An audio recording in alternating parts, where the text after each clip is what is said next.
Yo, what's going on people? It's your boy Ape Huncho, back at you again with another video. And so for this next one we've got to head over to South Wales once again.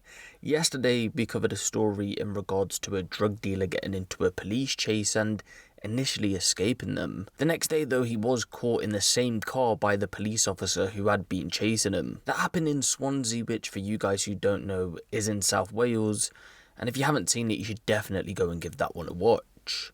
In this new unrelated story though, we head over to Cardiff now, and on the 14th of January 2020, it was alleged that a man by the name of Alex Williams had his £30,000 Rolex stolen at knife point. Again, this is all just alleged. After doing some digging, it was said that close friend of Alex Williams, 32-year-old Keiron Hassan, had been informed that a man had been wearing it on Snapchat. After questioning the man, he was told that the watch was sold to him for £3,000 by 22-year-old Taylor Patterson. On the 12th of April 2020, Keiron is believed to have spoken to Taylor in relation to the watch, but the conversation's not in media reports. And it's also believed that Keiron arranged to make a collection for the stolen watch, but again it's unconfirmed if the watch was ever collected. At around 3:15 PM the following day, that being the 13th of April 2020, Taylor would make his way to Harris Avenue in the Rumney area of Cardiff in his girlfriend's Audi A3, where he popped into the Lifestyle Express shop to buy 2 bottles of Lucozade. He briefly spoke to a girl named Lily De Cruz and gave her £4 after she asked for money, when out of nowhere they saw 2 men running towards Taylor. This is what would happen next.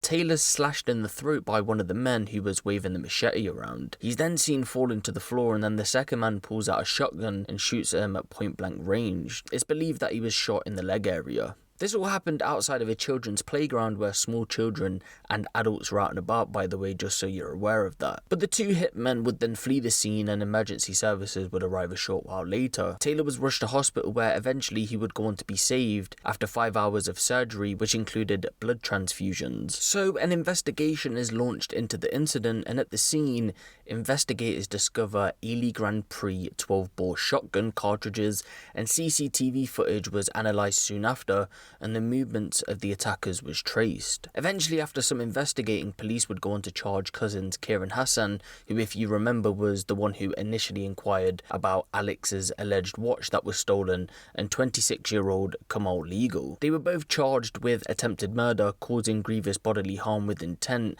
and possession of a sawn-off shotgun without authority. Kamal was also charged with failing to provide a key to protected information. They would both go on to deny the charges that were brought against them, and so a trial was to go ahead. Just on a quick side note though, throughout the trial, Kamal did eventually go on to plead guilty to failing to provide a key to protected information. In court, prosecutor Christopher Rees QC opened the case and told the jury the prosecution's case is this was a murderous attack. It was professionally planned and executed in a gangland style hit where the clear intention was to kill the victim Taylor Patterson, adding the attackers took advantage of the pandemic in that they wore masks to hide their identity. It was said that they used a Nissan Pathfinder vehicle with cloned number plates to travel to the attack. 2 lethal weapons were used, the prosecution goes on to say, a machete used to strike blows to the neck and a sawn-off shotgun fired at close point-blank range. He continued, it's the prosecution's case, it's a significant feature in the way it occurred in a Cardiff street in broad daylight in front of a number of terrified members of public. It may well be that such a brazen attack was to send a message to others and to strike fear into the local community. Relaying a timeline of events, the court heard that at around 3:15 PM on April 13th, 2020, Taylor drove to the shop on Harrison Avenue in his girlfriend's Audi A3 and went into the store to buy 2 bottles of Lucozade. Again, he briefly spoke to a girl named Lily De Cruz. Like we've already explained, he gave her £4 after she asked for some money, but out of nowhere, they saw 2 men running towards Taylor. The shorter of the 2 men was waving around a machete. The prosecution said Taylor was said to have said, "Not here, not now," and also he appeared scared when he was saying this. He continued he was struck with a machete and fell face down. It looked like the man was aiming to kill him. Taylor was screaming for help. The taller man had a sawn-off shotgun in his hand, and he said, "What do you think you're doing? I'll kill you now." He pulled the gun from his side, flicked it, and pointed it at Taylor, and then fired at him. Lily DeCruz went over to see Taylor after he'd been stabbed and shot, and Taylor said, "Am I going to die? I'm going to die if the ambulance doesn't turn up." She asked Taylor if he knew the boys, and he said that he did. Taylor was rushed to the University Hospital of Wales in Cardiff, and he was bleeding profusely from a wound in his upper neck, described as 5 inches long from the back of the nape of the neck, caused by a clean, sharp cut. There was also a circular wound on the left buttock and fractures to the upper left femur. A circular plastic object was discovered and appeared to be a cartridge. Some of the pellets which struck him, by the way, were not able to be removed from his body. The court was then told that Taylor had 5 hours of surgery, which eventually saved his life. In regards to the police investigation, the jury was shown CCTV footage which had been analysed to trace the attacker's movements.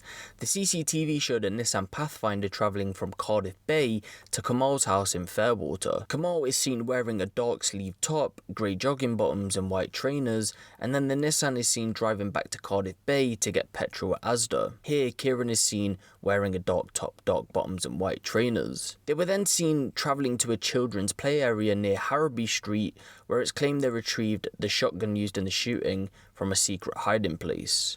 The car then proceeded to travel to the Tremorfa area before travelling along the A48 and onto Greenway Road and Harris Avenue. Of course, that's where the shooting took place. Following the attack, the Nissan and an Audi, which is believed to have been Taylor's girlfriend's car, were seen driving at high speed in convoy towards Cardiff Bay before pulling into West Close. When they reached West Close, the driver of the Audi got out and stepped into the Nissan. The vehicle then returned to Harrowby Street, where the shotgun is believed to have been returned to the hiding spot, and then the Nissan is driven to Clive Street in the Grangetown area of Cardiff, where both men got out. Keiron was later seen returning to the Nissan to retrieve a red bag which had an object protruding out of the top. Now, reports don't say what the prosecution alleged this is, but if you put 2 and 2 together, it's more than likely the machete. When police eventually made their move a short while later, the Nissan was discovered at an address on Cedar Grove, and the shotgun was retrieved from the hiding spot wrapped in a khaki jacket, along with shotgun cartridges and a blank firing pistol. All of these items were analysed for DNA profiles, and Kamal's DNA was linked to the shotgun cartridges, fragments of the blue latex gloves, the shotgun itself, and the pistol. Keiron's DNA was linked to the false number plates used by the pair, and again from reports, I don't believe police actually found the machete. When they both went to be arrested, they both denied their involvement in the shooting, and in police interviews, Taylor said that he recognised his attackers as the cousins Keiron and Kamal. He told police that Keiron shouted, "Where's my watch?" before being struck in the neck with the machete, and he then said to police that he heard a bang and felt his legs collapse. He then says one of them got into his girlfriend's car, which again is the Audi A3, and the other one got back into the vehicle which they had came to the scene in, which would match the CCTV evidence heard previously in court. In court, Keiron gave evidence and said, quote, "It's not in my nature to be violent," and denied being at Harris Avenue at the time of the incident.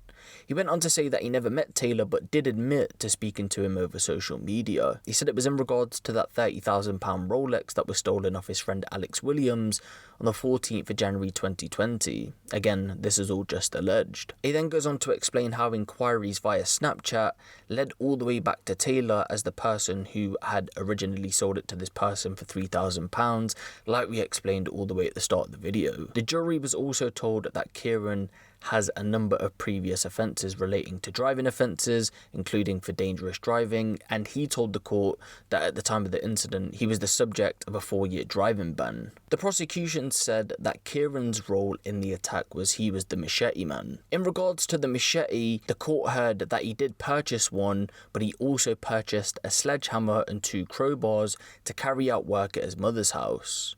When questioned about searching Garden Machetes UK, apparently he said that this was to research which one was best to buy. In court, Kamal would also go on to give evidence where he said he bought cannabis from Taylor in the past, and he said he knew him as T-Dog. He went on to say he brought off him on more than one occasion prior to the events on the 13th of April.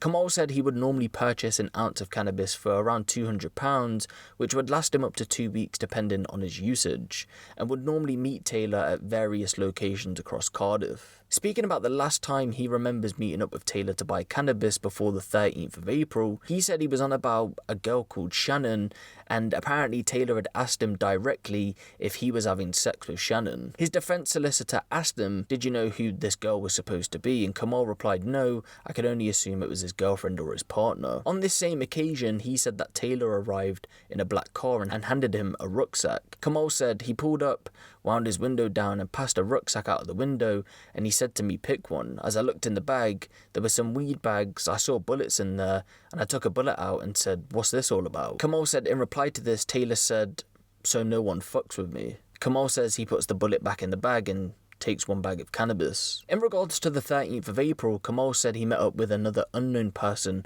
to purchase 1 ounce of weed, for which he paid £200. He said he spoke to the person for a period of time, smoked some cannabis with them, and then went to Keiron Hassan's partner's house, where he would wait for Keiron outside.